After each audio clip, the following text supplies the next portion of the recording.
Hello, welcome back to my channel. Antoinette here. I had given up, all but given up on this ever arriving, but I'm so pleased to say it's here. We have the Literary Tarot has finally winged its way through time and space and I don't know how many years now, to the UK. And let's just dive in and take a look at what we've got, shall we? I can't even remember now because it was, I don't know when I backed this, but clearly this is possibly the level that I backed at. There was a book to go with this, a large book, and it was expensive. And I decided not to order the book, but I did order it as an e-copy. So I have a giant version of the book that goes with this on my Kindle. I appear to have a literary anthology. I'm not actually sure what this is. It's clearly a summer 2022 issue. Interesting, because we're now into summer 2023. Excuse me.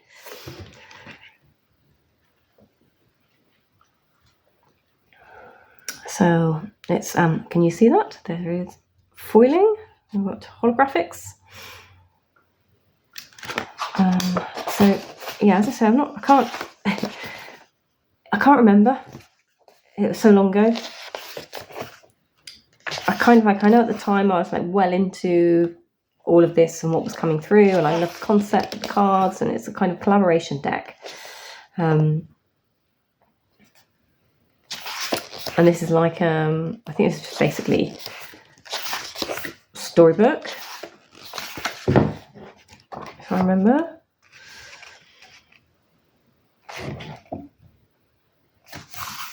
So we've got some little short stories of this. So the fall, July 2017, I'm driving down the highway on the high desert of New Mexico, pinkish hills, grubby plants.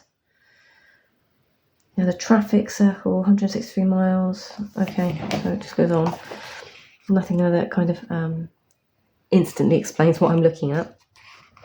But it does look like it's lots of little stories, comic book stories. Obviously that makes sense, being a literary project. And then we have, kind of more traditional stuff. Do you know what this reminds me of? This reminds me of the Alchemist's Story guidebook that I got. It kind of has that sort of feel to it. So it has that it's very well produced. So this is episode 19. So that's that one. And then we have a pin.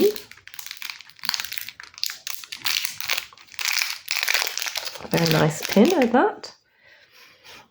So it's metal, double-sided, quite big, as you can see, fits in the hand, and it's reversible. So we have candles, quill, book, feather, I guess eyes on quill, ink. So it's not too heavy, it's quite lightweight metal. So it's beautiful colours. So there we go. So we have a pin that goes with this. I have a booster pack, should we do that in a minute, and then some postcards. I believe these are of cards that are in the deck. I could be completely wrong, but I think that's what these are. So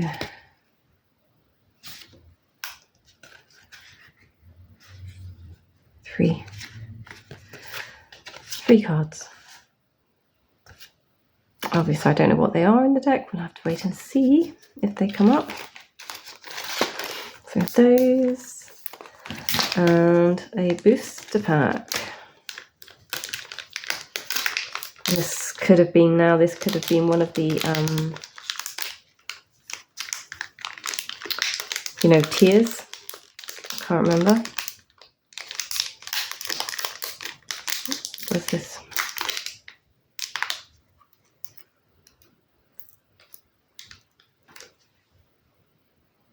Don't worry, it managed to get in there eventually.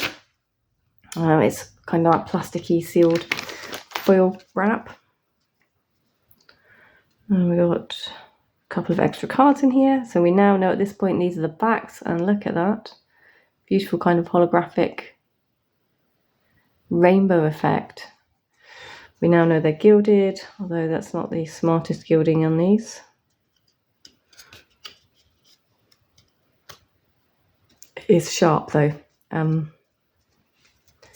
Let's see what we've got. So we have a Lovers.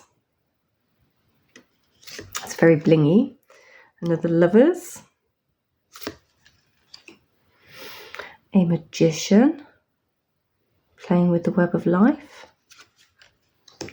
The Moon. A Star. And a Death card. Alternative Death card. Okay. That makes me curious to know what we got in the actual deck then. Let's just put those out of the way. Have a look at the deck here. So it comes in a box that was made to look like, that's obviously meant to be a bookmark. It's supposed to be a lockable kind of book or journal or something. Plenty of gold. So it's from the Brink Literacy Project. If I haven't already mentioned that. Secrets of the Universe have always lived inside our stories. How our literary heroes overcome each obstacle as a guide to divining our own futures, hopefully driving us towards Austinian happy ending instead of a blood-soaked Shakespearean tragedy. Okay. And then opening up to the inside. So we have a bit of information here. Non-profit organisation made this. You're doing more than just supporting great literature and art, you're helping to bring life-changing stories to those who need them most. Our non-profit Brink Literacy Project runs on innovative education programmes, is undeserved communities, increasing literacy rates, fostering a love of literature and helping people across the globe turn the page to a brighter future. All proceeds from this deck go towards our non-profit mission to use storytelling to change the world. And then we have the book, the deck, and the inside. So we get a ribbon, a nice magnetic closure. So here's the book. This is why I didn't get the big book, is because I knew this one was already in here. So it's all handy. It's just basically a handy little white book.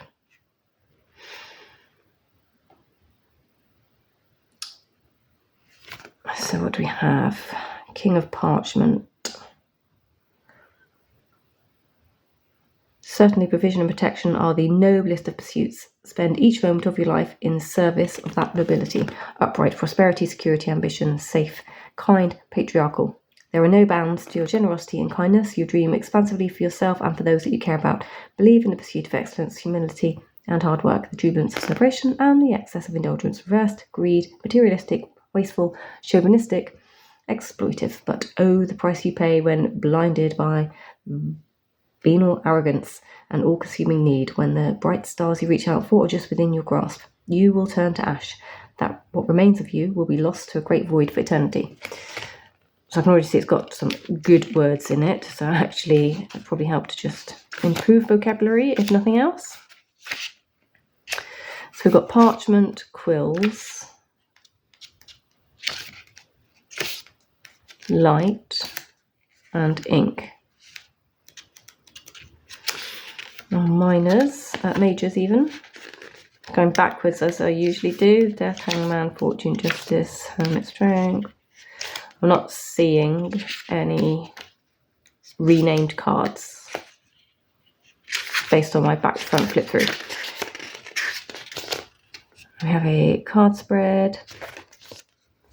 Helps with the reading. It's a very basic introduction there. Each tarot card is tied to a particular theme. This guidebook will help you to navigate these meanings, with each entry written by the world-renowned wordsmiths responsible for that specific pairing. For example, the Moon card is all about illusion and getting lost in unreal worlds. By pairing it with Alice's Adventures in Wonderland, this card pushes you, like Alice, to lean into your intuition in order to navigate the confusing, deceptive, new situations you venture into. So there's an idea of how the deck has come about. So what do we have here? Ink, passion, willpower, inspiration. So wands, light, emotion, imagination, and intuition. That must be your water. Quills, intellect, logic and conflicts. That must be swords. And parchment, material concerns and health. So that's going to be your pentacles. However, am I ever going to remember that? That I'm going to need to put somewhere.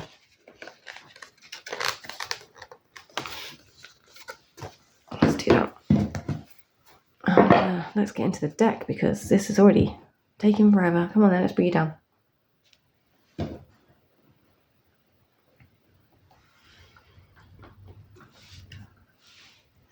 So what I don't have, what I could probably do with, okay, I don't have the book to hand that I can read, which tells me probably where these images have come from.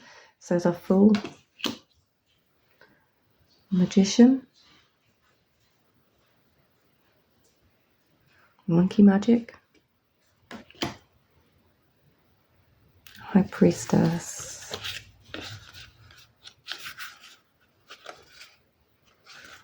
no, I didn't have an alternative for that one. Empress,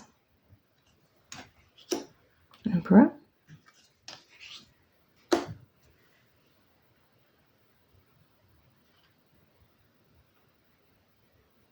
it's feeling of the Nautilus there, isn't it?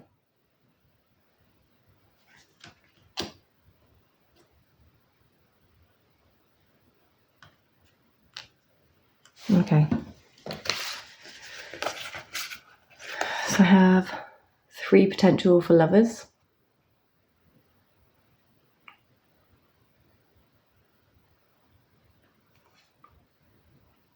That one's intriguing. Those ones are more happy.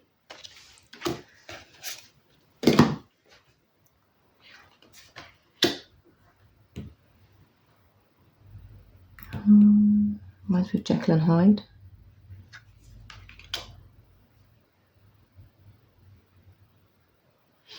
Hermit.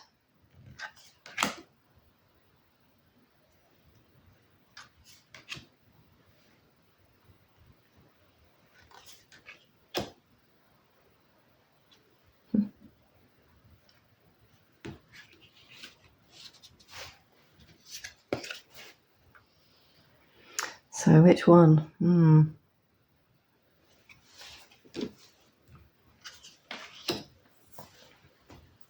Temperance. I don't understand the reference to that, but I'm sure we'll be able to find out. Moby Dick, I'm guessing. Blood Devil. Oof, that's quite the tower, isn't it? So star 1 and star 2.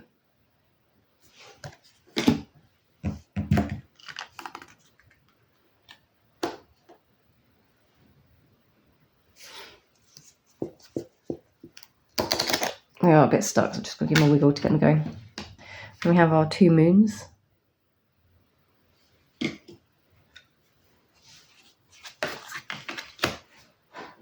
Sun. I have this in the Aliman's Tarot. I like that one for Judgment. Ah, so she's the World card from the postcard. And then we have our Wands.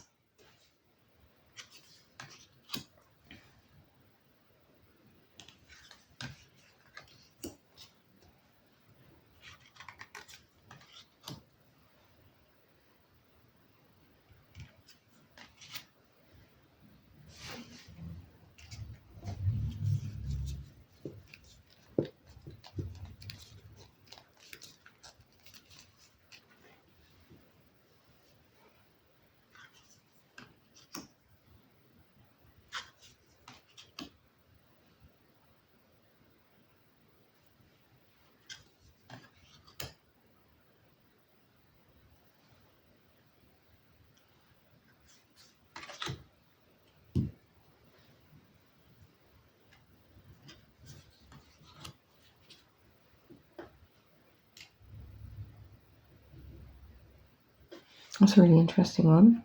Put 10.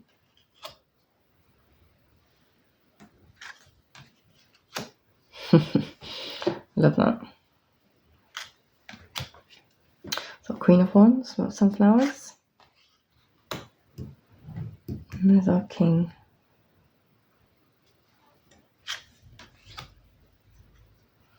So light, I'm calling water cups.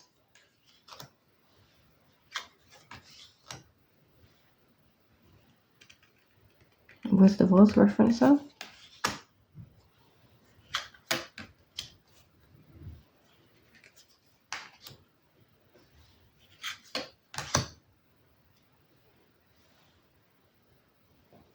Are there, for those of you who are avid readers, are there lots of references here that you recognise? Because I'm not a big reader. I'm a movie person.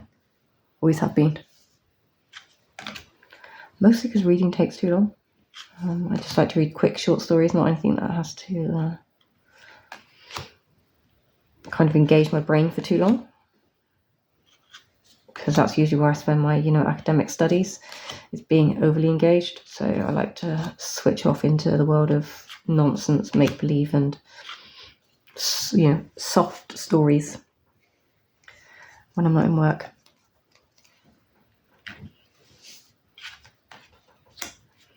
So quills, I've got to say, they've moved in, so into the air, so I suppose the feathers give away that as well.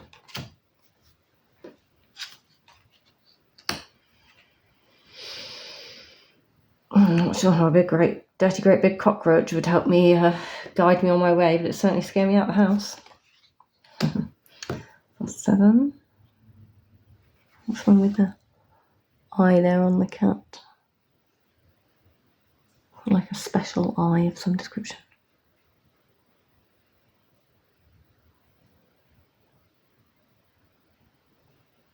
That was interesting, isn't it?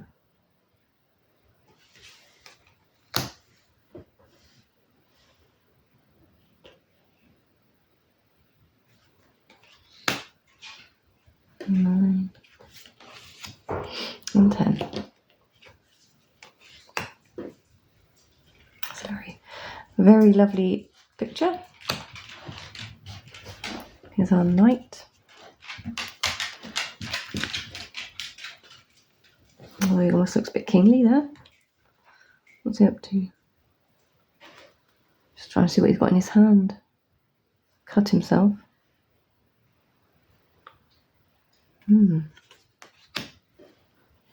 It's our queen.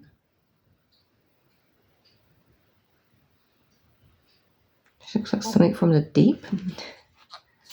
In fact, she reminds me of something like the bogeyman. That's probably not what this is meant to be, but that's what I get from that outfit, the bogeyman. Saw that when I was about 5 years old, scared me. King of Quills. There's her domain crumpling around him. So Ace of Parchments, Earth.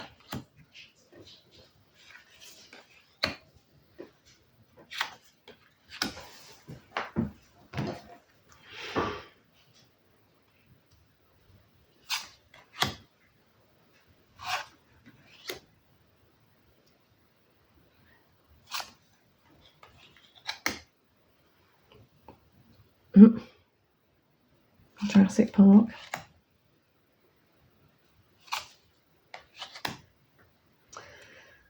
So 9 happy endings. Looks like she's got all she desires. So like the Devil Wears Prada. Again, I'm sure it's not, but that's what I get. Devil Wears Prada.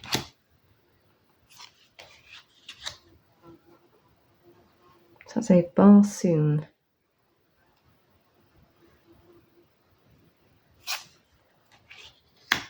Oh, she's very materialistic in how she's appearing, isn't she?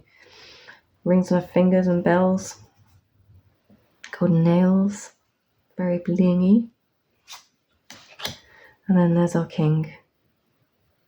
He almost has a bit of an evil aspect to him as well, though, doesn't he? So that is our cards. It is a very big deck. As I said, these are actually sharp. Well, this is a kind of more standardized tarot size deck. These are very sharp, gilded edges. Like when you run your fingers across the front, so you can feel them. So I don't know. It's rare that I say there's a deck that I might have to take the edges off of, but this one, it's sharp. That's what I can say.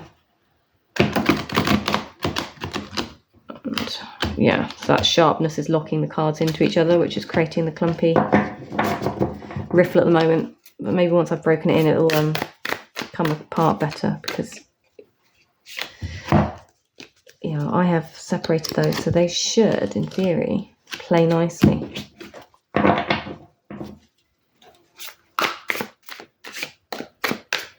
See how this does over time. In the meantime, I will leave you with that one. What were your thoughts on the literary project? Did you back it? Did you get it? And have you used it? Are you enjoying it? Would love to know. Let me know in comments. Till next one, take care. Bye bye.